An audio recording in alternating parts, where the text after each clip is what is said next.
Life mission പിരിച്ചുവിടുമെന്ന് പറഞ്ഞ തെരഞ്ഞെടുപ്പിനെ നേരിട്ട നിങ്ങളെ പിരിച്ചുവിട്ടില്ല കേരളത്തിലെ ജനങ്ങൾ. നിലമ്പൂരിനും കേരളത്തിനും ആദിവാസികളെയും പട്ടികവർഗക്കാരെയും വെടിവെച്ച് കൊന്നുകളഞ്ഞ കോൺഗ്രസ് വേണോ? അവർക്ക് തന്റെ ഇടമുള്ള തന്റേതായ ഇടം ഒരുക്കി കൊടുക്കുന്ന, അവർക്ക് പട്ടയം ലക്ഷോപലക്ഷം വിതരണം ചെയ്യുന്ന കൈപിടിച്ചാനയിച്ച ഇടതുപക്ഷം വേണോ? അവർ തീരുമാനിക്കട്ടെ. ശ്രീ ജെക്സി തോമസ്, ഇപ്പോൾ എം സ്വരാജിനെ കൊണ്ടുവന്നത് പാർട്ടി ചിഹ്നത്തിൽ കുത്തുന്ന വോട്ടുകൾ, അരിവാൾ ചുറ്റിക നക്ഷത്രത്തിൽ കുത്തുന്ന വോട്ടുകൾ എങ്കിലും ചോരാതിരിക്കാനാണ് എന്നുള്ളതാണ് ശ്രീ രാജു പി നായർ നേരത്തെ പറഞ്ഞത്. അങ്ങനെ പാർട്ടി വോട്ടുകളെ പിടിച്ചു നിർത്തുക എന്നുള്ളത് തന്നെ നിലമ്പൂരിൽ CPM-ന് ഇടതുമുന്നണിക്ക് ഒരു വെല്ലുവിളിയാണോ? അതെ, ഞാനതിൻ്റെ മറുപടിയിലേക്ക് വരിക തന്നെ ചെയ്യാം. അപ്പോൾ അദ്ദേഹം ഉന്നയിച്ച എല്ലാ കാര്യങ്ങൾക്കൊന്നും മറുപടി പറയാൻ സ്വാഭാവികമായിട്ട് അങ്ങക്ക് സമയം അനുവദിക്കാൻ അങ്ങേക്ക് ബുദ്ധിമുട്ടുണ്ടാകും. ആങ്കർ എന്ന നിലയിൽ അങ്ങയുടെ ബുദ്ധിമുട്ട് ഞാൻ മനസ്സിലാക്കുന്നു. പക്ഷെ ചില ആക്ഷേപങ്ങളുണ്ട്, ചില മര്യാദഘട്ട വർത്തമാനങ്ങളുണ്ട്. അതിനോട് അതേ നാണയത്തിൽ അങ്ങ് ഭയപ്പെടേണ്ടതില്ല. ഞാൻ അതേ നാണയത്തിൽ ആരോടും പ്രതികരിക്കാറില്ല, ഇദ്ദേഹത്തോട് പ്രതികരിക്കാനൊട്ടും ആഗ്രഹിക്കുന്നുമില്ല. പക്ഷെ വസ്തുതകൾ കൊണ്ട് ചില കാര്യങ്ങളെ തുറന്നു കാട്ടേണ്ടതായിട്ടുണ്ട്.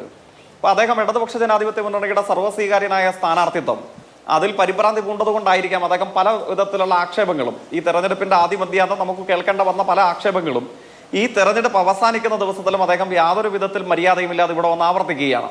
അദ്ദേഹം ഇടതുപക്ഷത്തിന്റെ സ്ഥാനാർത്ഥിയെ സംബന്ധിച്ച് ഇപ്പോഴും ചൂണ്ടിക്കാണിക്കുന്നു, മനുഷ്യനൊരു മഴക്കാടെന്നതുപോലെ അല്ലെങ്കിൽ ഒരു മനുഷ്യനൊരു മഹാസമുദ്രം എന്നതുപോലെ സ്വീകരിക്കാൻ എത്തിയ കാഴ്ച അല്പമണിക്കൂറുകൾക്ക് മുമ്പ് മറഞ്ഞു പോയിട്ടും അദ്ദേഹം പറയുന്നു ഇതൊരു സർപ്രൈസ് സ്ഥാനാർത്ഥിയായിരുന്നു, നാടുമായി ബന്ധമില്ലാത്തയാളാണ്. ഇതൊക്കെയാണ് അദ്ദേഹത്തിന് ചൂണ്ടിക്കാണിക്കാൻ ആഗ്രഹിക്കുന്ന നുണകൾ. എന്താണ് ഇത്തരത്തിലുള്ള കാര്യങ്ങൾക്ക് മറുപടി? അക്കമിട്ട് എത്രയോ തവണ നമ്മൾ ഇതിനെ സംബന്ധിച്ച് വിശദീകരിച്ചിട്ടുള്ളതാണ്. KSUവിന് ദീർഘകാല വിജയ പാരമ്പര്യം മാത്രം അവകാശപ്പെടാൻ കഴിയുന്ന ഒരു കോളേജാണ് അദ്ദേഹത്തിന്റെ വീടിന് അല്പ കിലോമീറ്ററുകൾക്ക് മാത്രം അപ്പുറമുള്ള ചുങ്കത്തറ മർത്തോമ കോളേജ്. അദ്ദേഹം ഇവിടെ ഉണ്ടായിരുന്നു എന്നാണ് അദ്ദേഹം അവകാശപ്പെടുന്നത്. നല്ല തന്നെ, എനിക്കതിൽ അഭിപ്രായ വ്യത്യാസമൊന്നുമില്ല. അപ്പൊ നിർബന്ധമായും ചുങ്കത്തറയിലെ മർത്തോമ കോളേജ് അദ്ദേഹം കണ്ടിട്ടുണ്ടാകും. ആ കോളേജിലെ വിദ്യാർത്ഥി രാഷ്ട്രീയത്തിൽ ദീർഘകാല വിജയ പാരമ്പര്യം ഏത് സംഘടനയ്ക്കായിരുന്നു? അദ്ദേഹത്തിന്റെ രാഷ്ട്രീയ പ്രസ്ഥാനത്തോട് ആഭിമുഖ്യമുള്ള KSUവിനായിരുന്നു. KSU എങ്ങനെ ചുങ്കത്തറ മർത്തോമ കോളേജിൽ അദ്ദേഹത്തിന്റെ കാര്യങ്ങളിൽ പരാജയപ്പെട്ടു? എം സ്വരാജ് എങ്ങനെ അവിടെ നിന്ന് വിജയിച്ചു? അവിടെ നിന്ന് എങ്ങനെ സർവകലാശാലയുടെ യൂണിയൻ ചെയർമാന്റെ തലപ്പത്തേക്ക്, കാലിക്കറ്റ് സർവകലാശാലയുടെ യൂണിയൻ ചെയർമാന്റെ തലപ്പത്തേക്ക് സ്വന്തം നാട്ടിലെ KSUവിനും കോൺഗ്രസ് ആഭിമുഖ്യത്തിനും ദീർഘകാലം പേര് കേട്ടൊരു കോളേജിൽ നിന്ന് എങ്ങനെ തെരഞ്ഞെടുക്കപ്പെട്ടു? സമയം കിട്ടുമ്പോൾ ഇതൊക്കെ വെറുതെ നടന്നിട്ട് കാര്യമില്ല. കോളാമ്പിയുടെയും ബൈക്കിന്റെയും എണ്ണമെടുത്തും അല്ലെങ്കിൽ മറ്റു കാര്യങ്ങൾ മാത്രം പരിശോധിച്ചിട്ടും കാര്യമില്ല. നാട്ടിലിറങ്ങി 4 പേരോട് ചോദിച്ചാൽ അവർ പറഞ്ഞു തരും. അല്ലെങ്കിൽ ആ കാലഘട്ടത്തിൽ അദ്ദേഹത്തോടൊപ്പം പഠിച്ചിരുന്ന KSUവിന്റെ സമുന്നത നേതൃത്വം, അന്തസ്സുള്ള സമുന്നത നേതൃത്വം, അവർ ഈ കാലയളവിൽ ഇതേ മണ്ഡലത്തിൽ വന്നിട്ട് ചില കാര്യങ്ങൾ വിളിച്ചു പറഞ്ഞിരുന്നു. അപ്പൊ സമയം കിട്ടുമ്പോൾ ഇപ്പോഴും കോൺഗ്രസ് ആയിരിക്കുന്ന, ഇപ്പോഴും KSU ഉയർത്തുന്ന രാഷ്ട്രീയത്തെ അടിയുറച്ച് വിശ്വസിക്കുന്ന അന്തസ്സുള്ള ചില മനുഷ്യന്മാർ പറഞ്ഞിട്ടുള്ള കാര്യങ്ങളുണ്ട്. അദ്ദേഹം സർപ്രൈസുകാരനായിരുന്നോ? ജനിച്ച സമയത്ത് തന്നെ നാട് വിട്ട് നാട്ടിലെ മനുഷ്യന്മാരുമായി ബന്ധമില്ലാതെ പോയതായിരുന്നോ? അതോ ജനിച്ച മണ്ണിൽ തന്നെയുള്ള കലാലയത്തിൽ പഠിച്ചു വളർന്ന് അവിടെയുള്ള കോൺഗ്രസ് ആഭിമുഖ്യത്തിന്റെ നെടുങ്കൻ കോട്ടകളെ തകർത്തെറിഞ്ഞ് ആ കലാലയത്തിൽ നിന്ന് സർവകലാശാല യൂണിയൻ ചെയർമാന്റെ തലപ്പത്തേക്കും അവിടെ നിന്ന് പിന്നീട് ജനങ്ങൾക്കിടയിൽ പ്രവർത്തിച്ച് CPM-ന്റെ പാർട്ടി ലോക്കൽ കമ്മിറ്റി സെക്രട്ടറിയായും ഒക്കെ വളർന്നു വന്ന പാരമ്പര്യം ആരെക്കുറിച്ചുള്ളതാണ് എന്ന് സമയവും സൗകര്യവും കിട്ടുമ്പോൾ കോളാമ്പിയും മൈക്കും ഒക്കെ എണ്ണിക്കഴിഞ്ഞ് സമയം ഉണ്ടെങ്കിൽ പോയി തിരക്കി നോക്കണം. അന്നേരം പറയും ആരായിരുന്നു സഖാവ് എം സ്വരാജ് നിലമ്പൂരിനും പോത്തുകല്ലിനും ചുങ്കത്തറയ്ക്കും ഒക്കെ ഉള്ളതെന്ന് അങ്ങേക്ക് മനസ്സിലാക്കാൻ വേണ്ടി കഴിയും. പിന്നെ വീണ്ടും പറയുകയാണ്, സമയം കിട്ടുമ്പോൾ അദ്ദേഹം പറഞ്ഞു 4.5 ലക്ഷം വീട്. എനിക്കൊരു പരാതിയില്ല. ഇതൊക്കെ എത്ര തവണ നിയമസഭാ രേഖകളുടെ ആധികാരികതയോടുകൂടെ ഞാൻ ഇപ്പോഴും ഓർമ്മിക്കുന്നു. അങ്ങയുടെ സഹപ്രവർത്തകനായ മറ്റൊരു ആങ്കർ മാതൃഭൂമിയിൽ തന്നെ ചെയ്ത പരിപാടിയിൽ അക്കമിട്ട് ചൂണ്ടിക്കാണിച്ചിട്ടുണ്ട്. അദ്ദേഹം ഈ പറഞ്ഞ തറക്കല്ലിടൽ വിദഗ്ധനായിരുന്ന നേതാവിന്റെ കാര്യങ്ങളവിൽ എത്ര 1000 വീടുകളാണ് കേരളത്തിൽ 5 വർഷം കൊണ്ട് ആകെ പണിതത് എന്നുള്ളത്. ഇപ്പോഴെന്താണ് ആ 5 ലക്ഷം വീട് കേരളത്തിലെ ഇടതുപക്ഷ ഗവൺമെന്റിന്റെ കാര്യങ്ങളിൽ പണിത ലൈഫ് മിഷൻ പിരിച്ചുവിടും. അങ്ങനെ പറഞ്ഞ തെരഞ്ഞെടുപ്പിനെ നേരിട്ടതല്ല നിങ്ങൾ. ഞങ്ങൾ അധികാരത്തിൽ വന്നാൽ ലൈഫ് മിഷൻ പിരിച്ചുവിടുമെന്ന് പറഞ്ഞ തെരഞ്ഞെടുപ്പിനെ നേരിട്ട നിങ്ങളെ പിരിച്ചുവിട്ടില്ല കേരളത്തിലെ ജനങ്ങൾ. സാമൂഹ്യക്ഷേമ പെൻഷനെ സംബന്ധിച്ചില്ല നിങ്ങൾ പറഞ്ഞത് 1000 ആരാക്കി, 800 ആരാക്കി, 1200 ആരാക്കി. ഒക്കെ ഞങ്ങളുടെ നേതാവ്. തറക്കല്ലിട്ടത് ഞങ്ങൾ, പെൻഷൻ വർദ്ധിപ്പിച്ചത് ഞങ്ങൾ. ഇതൊക്കെ നേരാണ്. പക്ഷെ ഒരു അരക്കാശ് എടുത്ത് കയ്യിലോട്ട് കൊടുത്തിട്ടില്ല. എത്ര തെളിവുകൾ നമ്മുടെ മുമ്പിലുണ്ട്. അതുകൊണ്ട് നിങ്ങൾ എത്ര ആവർത്തി വേണമെങ്കിൽ ഈ നുണകളൊക്കെ പറഞ്ഞോ. ഇതൊക്കെ നിലമ്പൂരിലെയും കേരളത്തിലെയും ജനങ്ങൾക്ക് നല്ല ബോധ്യമുണ്ട്. കാരണം എന്താണ്? ഒറ്റ കണക്ക് പറഞ്ഞ ആ കാര്യത്തോടുള്ള എന്റെ പ്രതികരണം ഞാൻ അവസാനിപ്പിക്കാം. 2011-16 ഈ കാര്യങ്ങളിൽ വൈദഗ്ധ്യം ഉണ്ടായിരുന്ന നേതാവ് കേരള മുഖ്യമന്ത്രിയായി ഇവരെ നയിച്ചിരുന്ന കാലം ആകെ സാമൂഹ്യക്ഷേമ പെൻഷൻ എത്ര രൂപയാണ് കൊടുത്തിരുന്നത്?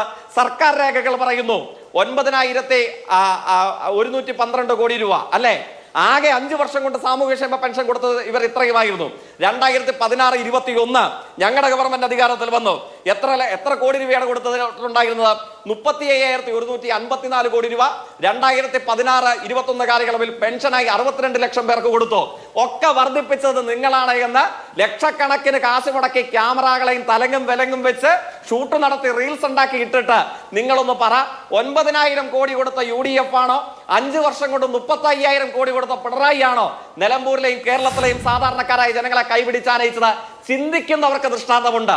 ഉറക്കം നടിക്കുന്നവരെ എനിക്ക് ഉണർത്താൻ കഴിയില്ല. മറിച്ച് യുക്തിസഹമായി ചിന്തിക്കുന്നവർക്ക്, തലയിൽ ആൾതാമസമുള്ളവർക്ക് ഇതിനെ സംബന്ധിച്ചുള്ള ജീവിതാനുഭവങ്ങൾ അവരെ ചില തീരുമാനങ്ങളിലേക്ക് നയിക്കും. അതിന്റെ പ്രതികരണമാണ് ഈ മണ്ഡലത്തിലും കേരളത്തിലും എമ്പാടും ഉണ്ടായിട്ടുള്ളത്. എന്നിട്ട് അദ്ദേഹം പിന്നെയും വ്യക്തിപരമായ ചില ആക്ഷേപങ്ങൾ പറയുന്നു. ഞാൻ മറ്റെല്ലാ കാര്യങ്ങളിലേക്ക് പോകുകയല്ല. ആദിവാസി സമൂഹത്തെ ഒറ്റക്കാരിയുടെ അദ്ദേഹം പറഞ്ഞതിന് എല്ലാ കാര്യത്തിനും ഞാൻ മറുപടി പറയുന്നില്ല, എനിക്ക് സമയം വേണ്ട. ആദിവാസി സമൂഹത്തെക്കുറിച്ചും പട്ടികവർഗ സമൂഹത്തെക്കുറിച്ചും കോൺഗ്രസ് നേതാവ് പറയുകയാണ് എത്രയോ കോടി രൂപ കേരളത്തിലെ ഇടതുപക്ഷം തട്ടിച്ചുവെന്ന്. ഞാൻ അതിനൊന്നും മറുപടി പറയുന്നില്ല, ഒറ്റ വാചകമേ ഉള്ളൂ. ഐക്യ കേരളത്തിന്റെ ഇന്നയോളമുള്ള ചരിത്രത്തിൽ 11 വയസ്സുകാരനായ ഭൂമിക്ക് വേണ്ടി സമരം ചെയ്ത ആദിവാസിയെ വെടിവെച്ച് കൊന്നുകളഞ്ഞ, അതിനുവേണ്ടി ന്യായീകരണം ചമച്ച ആ പോലീസുകാർക്ക് പതക്കം കൊടുക്കാൻ തീരുമാനിച്ച നിങ്ങൾക്കാണോ നിലമ്പൂരിലെയും കേരളത്തിലെയും അധസ്ഥിത വിഭാഗത്തോട്, നിസ്വരായ മനുഷ്യരോട് സ്നേഹം? നിങ്ങൾ അധികാരത്തിൽ വന്നാൽ കേരളത്തിലെ പാവങ്ങളായ ആദിവാസികളെയും നിസ്വരായ മനുഷ്യരെയും പട്ടികവർഗക്കാരെയും വെടിവെച്ച് കൊന്നുകളയും, പഞ്ചസാര ഒഴിച്ച് കത്തിച്ചുകളയും. അതിന്റെ ചലച്ചിത്ര സാക്ഷ്യം ഈ മാതൃഭൂമിയായി ബന്ധപ്പെട്ട് നമ്മൾ കാണുന്നതാണല്ലോ. ആ വാർത്തകളുടെ തുടർച്ചയിലാണ് അതിന്റെ ചലച്ചിത്ര സാക്ഷ്യം. നരിവേട്ട എന്ന പേരിൽ സിനിമയെ ഇറങ്ങിയതല്ലേ? നിങ്ങൾക്ക് മിണ്ടാട്ടം ഉണ്ടായിരുന്നല്ലോ. അതാണ് നിങ്ങൾ. അവരെ കൈപിടിച്ച് ആനയിച്ചവരാണ് നിങ്ങൾ. അവരുടെ ജീവിതാനുഭവത്തിൽ അവർ വിലയിരുത്തട്ടെ. നിലമ്പൂരിനും കേരളത്തിനും ആദിവാസികളെയും പട്ടികവർഗക്കാരെയും വെടിവെച്ച് കൊന്നുകളഞ്ഞ കോൺഗ്രസ് വേണോ? അവർക്ക് തന്റെ ഇടമുള്ള, തന്റേതായ ഇടം ഒരുക്കി കൊടുക്കുന്ന, അവർക്ക് പട്ടയം ലക്ഷോപലക്ഷം വിതരണം ചെയ്യുന്ന കൈപിടിച്ചാനയിച്ച ഇടതുപക്ഷം വേണോ? അവർ തീരുമാനിക്കട്ടെ.